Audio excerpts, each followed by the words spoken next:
Talking with Newmark Capital today. It's a property funds management group which places a strong emphasis on real estate fundamentals. Newmark Capital was established in 2011 and has grown its assets under management to over 1.5 billion. Newmark provides investors with access and exposure to high quality real estate investments, including both listed property funds, REITs that is, and unlisted property funds. We're talking today about the ASX listed REIT. The code is NPR. It's got a market cap around $233 million. We welcome Chris Langford, who is the Managing Director. Chris, thanks for your time. Thank you, Tim. Good morning.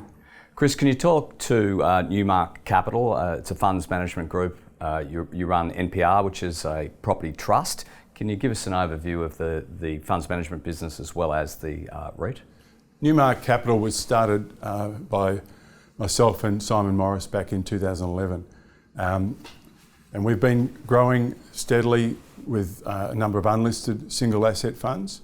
And in 2013-14, we started engaging with Bunnings and established an unlisted fund that owned a couple of Bunnings to begin with. We then acquired a third and a fourth, and then we recently IPO'd that in 2021, which is now the Newmark Property REIT.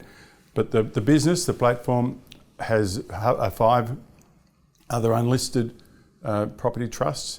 We've got 1.6 billion of assets under management. We've got a couple of very iconic properties in Melbourne, in particular in South Yarra, the Jam Factory, the Como Centre, and in Burke Street Mall we bought the old David Jones menswear building.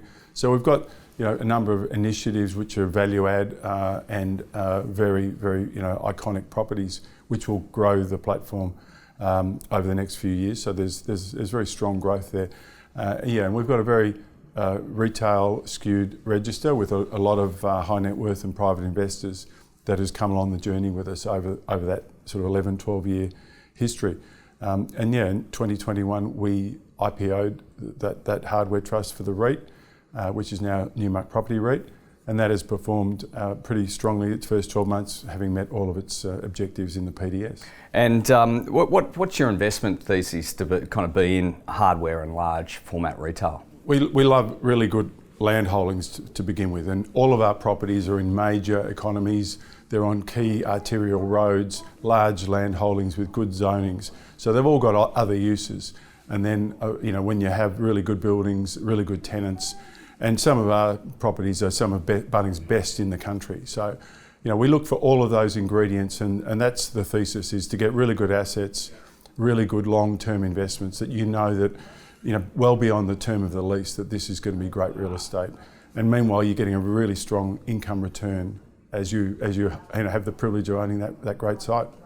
And you've had your recent results out that were in line with expectations. Can you talk to those and kind of also bring up, mention the development with the new Bunnings you've got in Preston?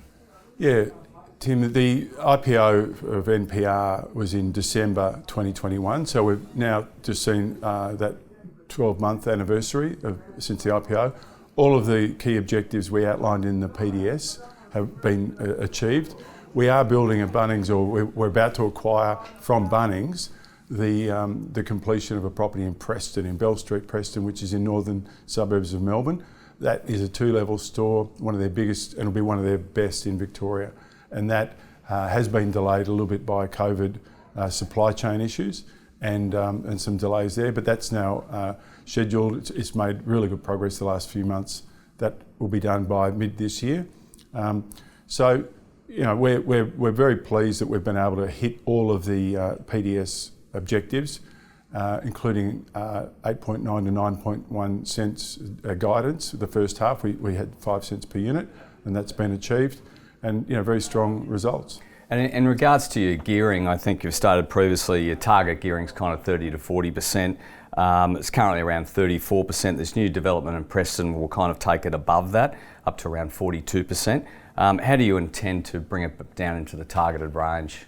Well, we've said a few times we're going to divest and manage the portfolio accordingly to stay within that range. Given that delay I just referred to, we didn't want to create an income gap in the REIT.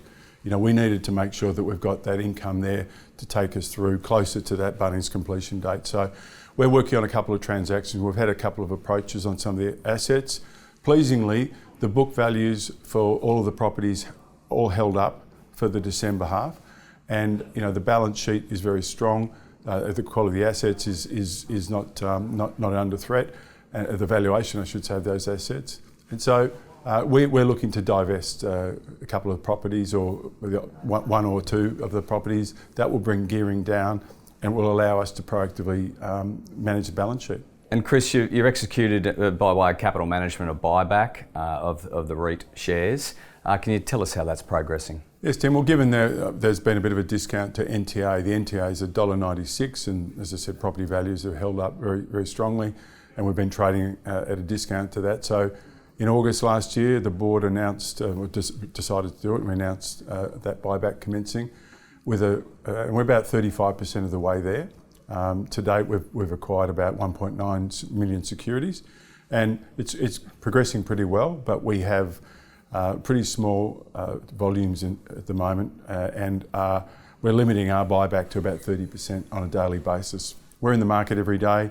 It's obviously very accretive to investors that we continue that buyback, but it's been slow and steady with limited volumes. And you've also acquired a large format retail in Queensland. That's the Officeworks property that was destroyed by fire. What progress is being made in terms of its reconstruction, and when's that likely to be completed?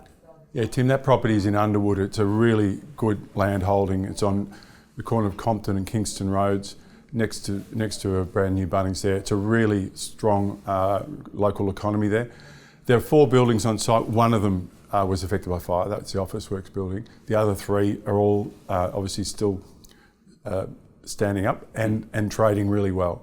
There's a really good mix of large format retailers in that property, including Sydney Tools, Drummond Golf, Super Cheap Auto have just moved in there, and Discount Chemist. A really, really good sort of blend of leading retailers as well as pet stock. So the Officeworks slab is down, the wall panels are going up. It's making good progress. It's on track for completion, reinstatement by the end of the year. So we've got a structured transaction there where we've owned the land and have made most of the acquisition price, have settled that with a $10 million payment withheld pending completion of that Officeworks building and reinstatement, and we'll then have a brand new Officeworks building, which will be great. And of course, it's a very challenging macro environment. It seems to be getting more challenging day by day, particularly with some of the banking sort of lack of confidence in the banking sector offshore. We've got rising interest rates here in Australia and globally. How's that affecting the commercial property market, and what's your kind of outlook there?